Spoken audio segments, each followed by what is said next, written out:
नमस्कार बच्चों, स्वागत है आपका इस वीडियो में जिसमें हम बात करेंगे पाठ मिठाई वाला। ठीक है, इसके पाठ पठन की सारांश की।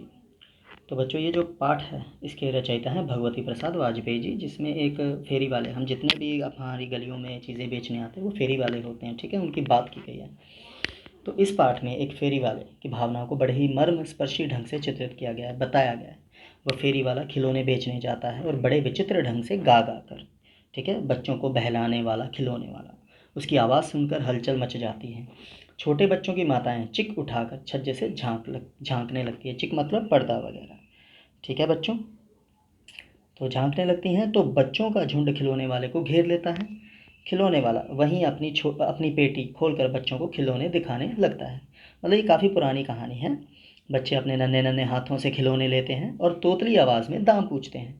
राय विजय बहादुर के बच्चे चुन्नू मुन्नू भी खिलौने लेकर उछलते कूदते घर पहुंचे। माँ रोहिणी ने उनसे पूछा कि खिलौने कितने में लिए, तो चुन्नू मुन्नू ने बताया कि 2 पैसे में। क्या आप सोच सकते हैं 2 पैसे में? यह सुनकर रोहिणी जी को आश्चर्य हुआ कि इतने सस्ते में खिलौने वाला खिलौने कैसे दे गया। बात छोटी सी थी, आई गई हो गई।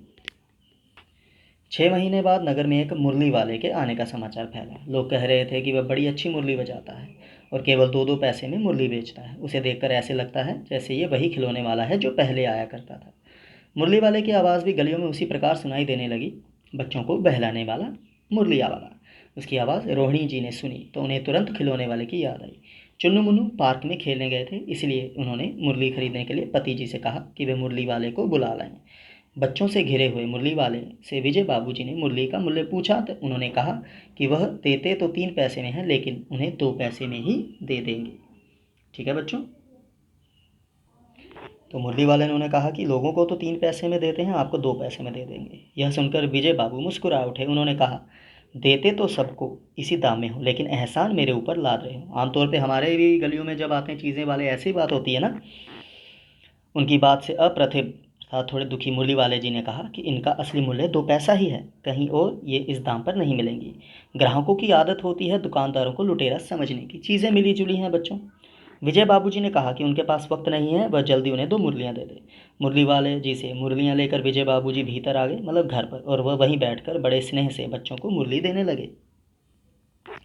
तो बच्चों को मुरली देने लगे। रोहिणी जी बच्चों के साथ उनसे स्नेह भरे वार्तालाप को सुनकर समझ गई कि यह एक भला आदमी है। कौन? मुरली वाले। और संभवतः किसी मजबूरी में यह काम करते हैं। बहुत दिनों तक रोहिणी जी को मुरली वाले जी की स्नेह सिक्त बातें याद आती रहीं। फिर याद धुंधली पड़ गई। हम भी भूल जाते हैं ना बच्चों। 8 माह बाद, अर्थात 8 महीने बाद, सर्दी के दिन में रोहिणी जी छत पर बैठकर अपने बाल सुखा रही थी। तभी उनके कानों में एक आवाज़ आई, बच्चों को बहलाने वाला, मिठाई वाला। रोहिणी जी झट से नीचे आ गई। आपने भी देखा होगा, बात एक ही है, पर पहले खिलौने वाला, ठीक है, फिर मुरलिया वाला और अब मिठाई वाला। तो कहने का मतलब ये बंदा एक ही है। ठीक है, और काफ़ी महीनों बाद एक बार रूट लगता है। तो ये आज का ज़माना नहीं है, ठीक है, पहले ऐसे ही होता था। तो रोहिणी जी झट से नीचे आई। पति जी घर में नहीं थे। उन्होंने दादी जी से मिठाई वाले को बुला लाने को कहा और स्वयं चिक के पीछे खड़ी हो गई। चिक अर्थात बच्चों पर्दा प्रथा से संबंधित ही है, उसके जैसा ही है। ठीक है,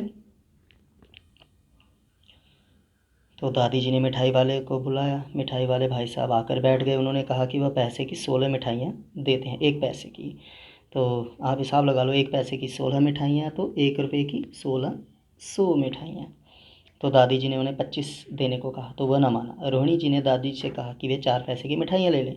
फिर उन्होंने दादी जी से मिठाई वाले से पूछने को कहा कि क्या वह शहर में पहली बार आए हैं। उनकी बात सुनकर मिठाई वाले ने बताया कि वह पहले खिलौने और मुरली लेकर भी आ चुका है। रोहिणी जी ने उनसे फिर पूछा कि इन व्यवसायों से भला उन्हें क्या मिलता है, मतलब बदल बदल कर वो बिजनेस करते हैं। मिठाई वाले जी ने कहा कि खाने भर को मिल जाता है, लेकिन जो संतोष और असीम सुख, ठीक है, अनलिमिटेड जो सुख मिलता है उन्हें प्राप्त होता है, उसके आगे धन कुछ भी नहीं। तो उनकी बातों से रोहिणी जी की उत्सुकता बढ़ गई, जिज्ञासा, क्यूरियोसिटी। रोहिणी जी के अत्यधिक आग्रह करने पर, रिक्वेस्ट करने पर, मिठाई वाले जी ने अतिशय गंभीरता के साथ उन्हें अपनी कथा सुनाई, अपनी कहानी सुनाई। वह अपने नगर के प्रतिष्ठित आदमी थे, ठीक है, जाने माने, धन धान्य की कमी ना थी, स्त्री थी, बच्चे थे, परंतु भाग्य की लीला कुछ ऐसी रही कि अब कोई साथ नहीं है, जीवन कठिन हो गया है। इसलिए खिलौने और मिठाई के बहाने वह अपने बच्चों की खोज में निकले हैं। उन्हें आशा है कि उनके बच्चों ने कहीं ना कहीं, किसी न किसी रूप में जन्म अवश्य लिया होगा। तो आप दर्द समझ सकते हैं बच्चों। तो उन्हें यही है कि कहीं ना कहीं किसी रूप में उनके बच्चों ने जन्म लिया होगा। तो वह पैसों के लिए नहीं, बच्चों के बीच अपना मन बहलाने आते हैं। रोहिणी जी ने देखा मिठाई वाले जी की आंखें आंसुओं से गीली थी। उसी समय चुन्नू मुन्नू आ गए। मिठाई वाले जी ने उन्हें मिठाइयाँ दी। रोहिणी जी ने उनकी ओर पैसे, जो मिठाई के दाम थे, वो फेंके तो उन्होंने कहा, अब इस बार वो पैसे नहीं ले सकेंगे। उन्होंने पेटी उठाई और अपने मधुर स्वर में गाते हुए निकल गए। क्यों? क्योंकि रोहिणी जी से बातचीत करके उनके घर जैसा माहौल बन गया था, इसलिए उन्होंने उनसे पैसे नहीं लिए। धन्यवाद बच्चों।